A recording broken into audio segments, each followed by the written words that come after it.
Pessoal, para finalizar a aula de hoje, vamos falar sobre os cuidados de enfermagem ao paciente com distúrbios endócrinos. O que são os distúrbios endócrinos? São problemas relacionados aos hormônios e aos órgãos produtores dos hormônios. Por exemplo, quem produz a insulina é o pâncreas. A insulina é importante para manter os níveis de glicose no sangue estabilizados. Se o pâncreas tem algum problema na produção ou liberação de insulina, para que ela possa atuar para diminuir o índice de glicose, então o paciente ele poderá desenvolver um quadro de diabetes. Da mesma forma, são as doenças provocadas por problemas na tireoide. A tireoide é uma glândula localizada no pescoço que produz 3 tipos de hormônios, o TSH, T3 e T4. Quando ocorre alguma falha na produção desses hormônios, seja falha na diminuição desse hormônio ou no aumento, ou seja, na produção exacerbada desses hormônios da tireoide, então o paciente ele pode desenvolver um hipotireoidismo ou um hipertireoidismo. Analisando aí a anatomia e fisiologia do sistema endócrino, nós temos algumas glândulas e alguns órgãos no corpo que são responsáveis por manter o sistema endócrino funcionando de forma adequada. Por exemplo, no homem nós temos testículos que produzem, além de alguns hormônios, são responsáveis pela formação de espermatozoide, que vai ser muito importante para a função reprodutora. Na mulher nós temos os ovários, que também são os 2 órgãos foliculares da mulher, responsáveis pela produção dos óvulos e também de alguns outros hormônios importantes também para a função reprodutora na mulher. Nós temos o pâncreas, como já falei para vocês. Nós temos o baço. Nós temos as glândulas suprarrenais, que são glândulas que ficam acima dos rins, que também produzem alguns hormônios importantes para manter o controle do corpo. Nós temos o hipotálamo e a hipófise, que são glândulas produtoras de hormônios importantes e ficam a nível do cérebro para também comandar todas as outras glândulas do corpo. E quais são então as patologias do sistema endócrino? Diabetes mellitus. O diabetes é uma síndrome clínica caracterizada por hiperglicemia, ou seja, falhas no controle, na ação e na secreção da insulina que vão prejudicar ali o paciente porque não vai controlar os níveis de glicose no sangue. É muito comum a gente se deparar na UTI com pacientes devido a complicações do diabetes. Por exemplo, pacientes de hipoglicemia, pacientes em coma diabético, pacientes com úlceras neuropáticas devido ao pé diabético, que é uma lesão no pé devido a um comprometimento do sistema cardiovascular, né, ali para o membro inferior, devido a um descontrole da glicemia. Nós temos distúrbios nutricionais, como, por exemplo, desnutrição, sobrepeso e obesidade. Devido ao atual índice epidêmico de obesidade no mundo, muitos pacientes que são internos na UTI são obesos, muito mais do que aqueles que estão desnutridos. Por causa da má qualidade alimentar, não há educação alimentar, não há controle rigoroso de dieta, são pessoas que normalmente mantêm um estilo de vida inadequado, com sedentarismo. Associado a isso, o uso de bebida alcoólica e a falta de controle alimentar tem gerado cada vez mais pessoas obesas no mundo todo. Estima-se que a cada 10 pessoas, 1 ou 2 atingem o grau de obesidade mórbida e 5 delas estão sobrepeso, ou seja, acima do peso ideal para a manutenção do equilíbrio homeostático dessa pessoa. Há ainda alguns outros problemas do sistema endócrino. Nós temos o câncer de próstata, né, que no homem é muito agressivo e muito comum, principalmente pacientes depois dos 50, 60 anos, e aí 70, 80, quando vai aumentando a idade, o risco para o câncer de próstata aumenta, principalmente se há ali na família algum histórico de câncer de próstata. câncer de ovários, colo de útero e mamas na mulher, porque esses são tipos de cânceres que estão muito relacionados com a questão hormonal. E a mama na mulher e também no homem são órgãos glandulares, ou seja, que secretam alguns hormônios, e no caso da mulher também há secreção de leite. No período da lactação, né, após a gestação, a mulher ela secreta leite e com isso ela nesse tecido mamário também há ali uma produção de hormônios.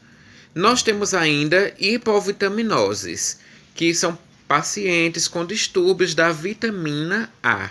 A vitamina A é um mineral, é um elemento muito importante para a questão da proteção da vista, da audição também, dos órgãos do sentido de forma geral. A vitamina A é responsável pela manutenção dessas funções no corpo. E ela também é um distúrbio endócrino, porque a vitamina A ela é produzida a partir também da ação de hormônios e também pela ingesta alimentar, né? Se aquela pessoa tem uma deficiência de consumo de alimentos ricos em vitamina A, então ela vai desenvolver hipovitaminose. Com relação ao manejo de pacientes com distúrbios endócrinos na UTI, nós avaliamos muito a questão da glicemia de jejum e também a glicemia corriqueira, né, ao longo do dia. Normalmente na UTI se tem uma rotina de 4 em 4, de 6 em 6 horas, se verificar a glicemia dos pacientes para acompanhar ali se está estável ou se está alterada, sabendo que nós temos alguns parâmetros para classificar essa glicemia do paciente. Uma glicemia de até 99 em jejum, nós dizemos que é normal. O paciente ele não tem alteração na produção, no controle de glicose. Se essa glicemia estiver abaixo de 60 miligramas decilitros, nós dizemos que está baixa. O paciente pode estar desenvolvendo um quadro de hipoglicemia. Se o paciente tem uma glicemia de 100 até 120 em jejum, o paciente ele tem intolerância à glicose, ou seja, ele ainda não pode ser classificado como diabético, mas ele tem um sinal de alerta de que está havendo intolerância da ação da insulina ali com relação a controlar a glicose no sangue. Então, glicose entre 100 e 120 é uma bandeira vermelha, quer dizer, é um sinal de alerta para que possa haver um controle maior do índice de glicose, de glicemia do paciente, para que não possa haver aumento. E o paciente com glicemia de jejum acima de 120, isso depois de 3 medições repetidas, dá esse valor alto, né, acima de 120, considera-se que o paciente é diabético, e aí com isso ele vai ter que ter uma terapeuta adequada para manter os índices de glicose normais. Também avalia-se na UTI a dosagem de hemoglobina glicada. O que é isso? É um outro exame mais complexo do que a glicemia de jejum, que vai analisar nos pacientes diabéticos se eles estão descompensando. Ou seja, normalmente a glicemia hemoglobina glicada, ela é solicitada para os pacientes diabéticos para avaliar se há algum comprometimento de algum órgão vital ou de uma intolerância muito grande à glicose, o que vai fazer com que o paciente desenvolva algumas complicações devido ao diabetes. Quando essa hemoglobina glicada está abaixo de 7%, então o paciente está normal ou controlado. Quando essa hemoglobina glicada está acima de 7%, então sugere que o paciente esteja com diabetes descompensado ou já evoluindo para uma complicação do diabetes. Com relação a outro procedimento feito na UTI, é a pesagem do paciente. Pode parecer que não, mas os pacientes na UTI eles são pesados também. Por quê? Algumas dosagens de medicamentos, principalmente na UTI pediátrica, e neonatal, precisa muito pesar os pacientes para calcular a dosagem das medicações e o gotejamento também do soro.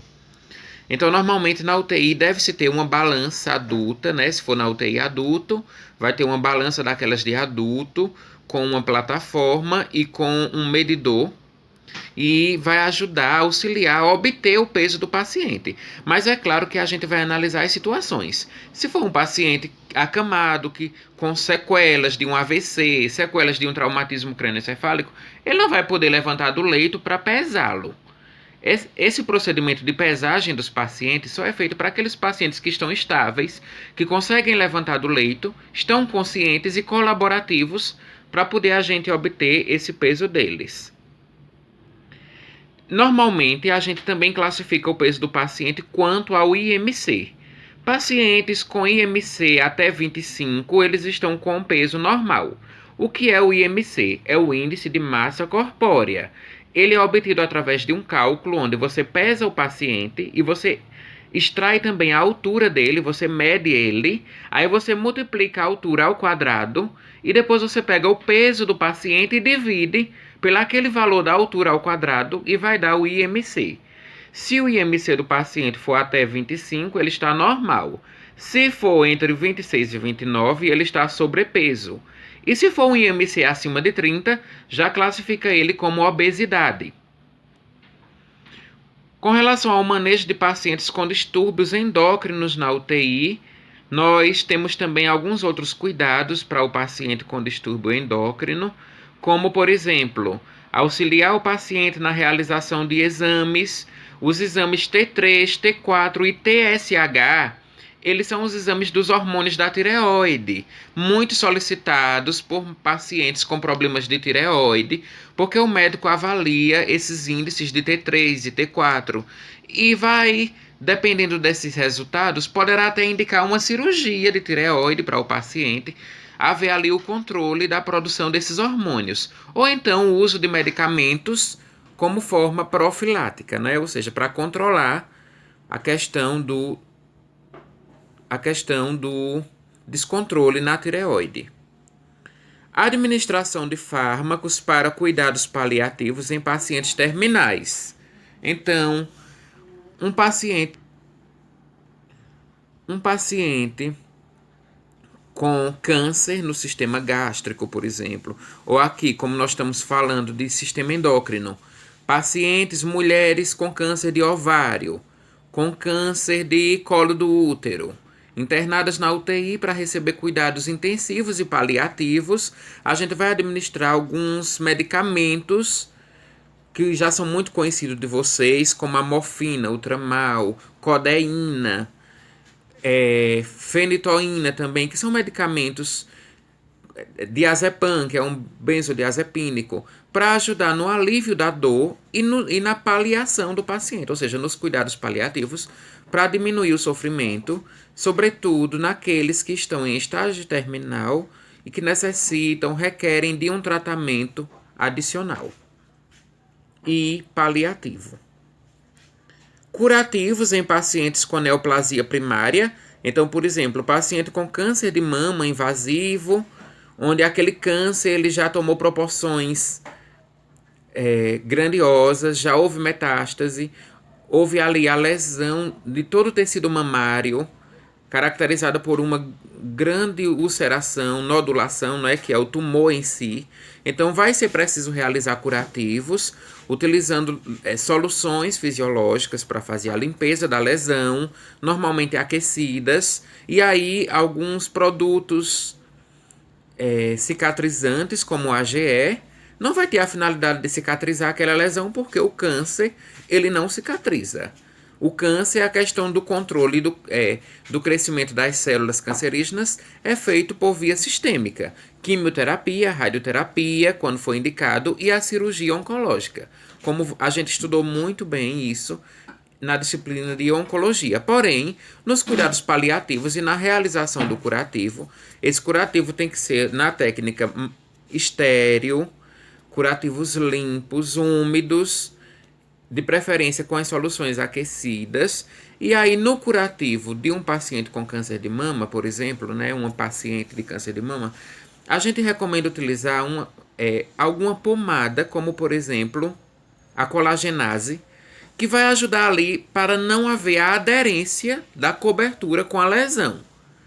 Então, tendo uma pomadinha, não vai aderir ali as gases com a questão da lesão, E na hora de retirar aquele curativo, não vai provocar, por exemplo, uma ruptura ali do tecido de granulação, causando um sangramento maior naquela lesão. Então a gente precisa evitar essas iatrogenias. Iatrogenia é tudo aquilo que o profissional de saúde faz, seja em excesso, seja por omissão, ou seja alguma técnica inadequada, algum procedimento, que agrava ainda mais a lesão do paciente. Precisamos, principalmente no ambiente de UTI, evitar essas iatrogenias para que o paciente ele não agrave a sua situação de saúde. E administração de quimioterápicos e imunoterápicos. Porque, como eu falei para vocês, um paciente com um câncer do sistema endócrino, como por exemplo, câncer no ovário, câncer de mama, câncer de próstata, linfomas, né, que são cânceres no sistema linfático, e lipomas são cânceres do sistema gorduroso, né, do tecido subcutâneo. Isso são cânceres que têm a ver com o sistema endócrino, porque são regiões onde se produz hormônios. Então, a administração de quimioterapia, vocês conhecem muito bem os quimioterápicos, que eu falei para vocês deles nas aulas de oncologia, e também imunoterapia, porque a imunoterapia consiste na reposição de alguns hormônios que estão ali desencadeando as células cancerígenas. Então, uma mulher com câncer de mama, normalmente um dos tratamentos dela será a imunoterapia para a correção desses hormônios e também para combater as células cancerígenas que estão se desenvolvendo ali. Bom, pessoal, essa foi a nossa aula de hoje. Esse conteúdo está também nos slides e em um artigo que eu irei disponibilizar para vocês, para leitura. A gente retoma na próxima quinta, se Deus quiser, será a nossa última aula. Também teremos mais conteúdos nessa última aula de quinta-feira. E até lá. Fiquem todos com Deus.